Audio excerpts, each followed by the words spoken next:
छठवां है उत्प्रेरक प्रभाव, कैटालिटिक इफेक्ट।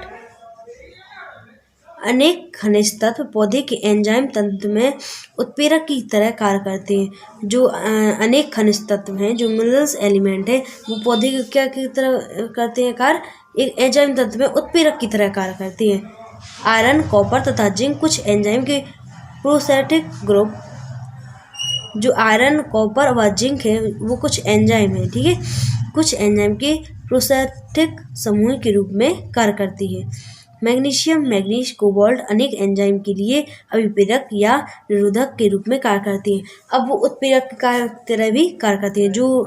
जो भी खनिज पदार्थ हैं वो एंजाइम में उत्प्रेरक की तरह, यानी कि वो किसी भी क्रिया को उत्प्रेरक करेंगे, यानी उत्प्रेरक की तरह कार्य करती है। जैसे जो आयरन है, कॉपर है, जिंक है, वो एंजाइम को क्या करेंगे, प्रोस्थेटिक रूप में कार्य करेंगे। और मैग्नीशियम, मैग्नीज व कोबाल्ट को भी अभिप्रेरक, एक्टिवेटर या इनहिबिटर के रूप में कार्य करेंगे, निरोधक के रूप में कार्य करेंगे। विरोधी प्रभाव, ठीक है, तो कुछ खनिज तत्व दूसरे खनिज तत्वों के प्रभाव को समाप्त कर देते हैं, यानी कि कुछ तत्व दूसरे खनिज तत्वों के प्रभाव को, यानी कि एक तत्व दूसरे खनिज तत्व के इफेक्ट को क्या करता है, समाप्त कर देता है। कैसे करता है, उदाहरण जौ के पौधे के लिए मैग्नीज 300-400 ppm विषैला प्रभाव डालता है, यानी जौ का जो पौधा है उसके लिए जो मैग्नीज है, मैग्नीज 300 से 400 क्या होता है, उसके लिए टॉक्सिक इफेक्ट डालता है। यदि खनिज विलयन में सिलिकॉन अनुपस्थित है तो सिलिकॉन की उपस्थिति में इसका विषैलापन समाप्त। अगर अपन लोग इसको क्या डाल देंगे, सिलिकॉन डाल देंगे, जब अगर अनुपस्थिति हो सिलिकॉन की, अगर सिलिकॉन को डाल दिया जाता है तो क्या हो जाता है, उसका विषैलापन समाप्त हो जाता है, यानी इसका कोई फिर इफेक्ट नहीं होता है मैग्नीज का। अब पढ़ेंगे पौधों में विभिन्न तत्व, वेरियस एलिमेंट इन प्लांट। पौधों में पाए जाने वाले 92 तत्व में प्रमुख हैं, यानी पौधे में जो कितने तत्व पाए जाते हैं, 92 तत्व एलिमेंट्स पाए जाते हैं। Carbon, oxygen, hydrogen, nitrogen, sulphur, phosphorus, potassium, magnesium, calcium तथा आयरन, ये सब तत्व पाए जाते हैं।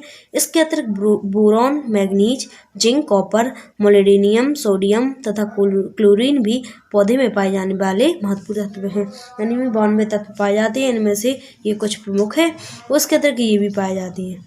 अब पढ़ेंगे हम लोग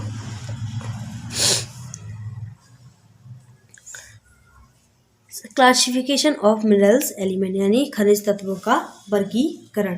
ये खनिज तत्व कितने प्रकार के होते हैं, तो इसके दो टाइप्स हैं, एक एसेंशियल एलिमेंट्स और नॉन एसेंशियल एलिमेंट्स, ठीक है। तो पहला है आवश्यक तत्व, जो खनिज तत्व जो पौधे के लिए आवश्यक होते हैं, और कुछ अनावश्यक तत्व भी होंगे, ठीक है।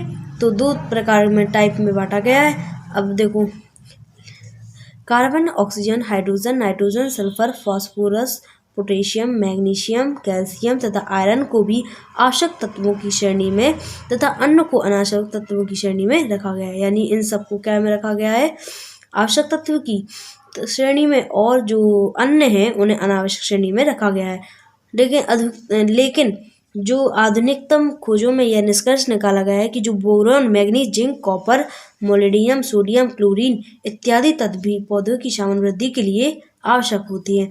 अभी इन लोगों ने कहा कि ये इनके लिए ये सब आवश्यक है, लेकिन ये सब आवश्यक नहीं है, लेकिन अब ये इनके लिए अब आधुनिक जो खोजें हो रही हैं उनमें ये पता चला है कि ये सब भी उनके लिए आवश्यक रूप हैं। अतः आवश्यक व अनावश्यक तत्वों का विचार उपयुक्त नहीं है। बाद में अनेक वैज्ञानिकों ने तत्वों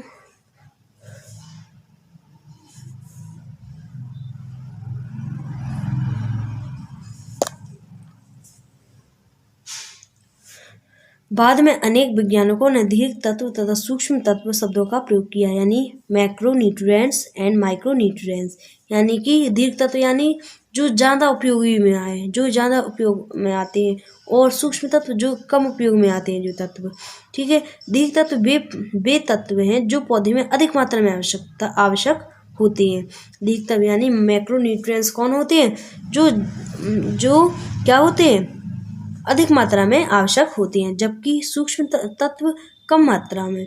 carbon, hydrogen, oxygen, nitrogen, sulphur, carbon, hydrogen, oxygen, nitrogen, sulphur, phosphorus, potassium, magnesium, calcium व आयरन को भी मैक्रोन्यूट्रिएंट्स के अंतर्गत सम्मिलित किया गया है। शेष तत्व जैसे boron, manganese, zinc, copper, molybdenum, chlorine, cobalt, sodium, silicon तथा आयोडीन को सूक्ष्म तत्व या ट्रेस तत्व एलिमेंट को सम्मिलित किया गया है।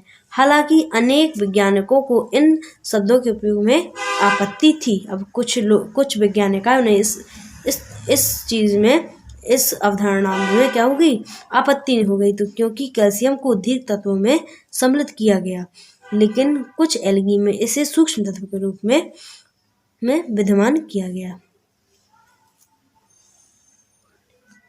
ठीक है, अब बाद में देखेंगे।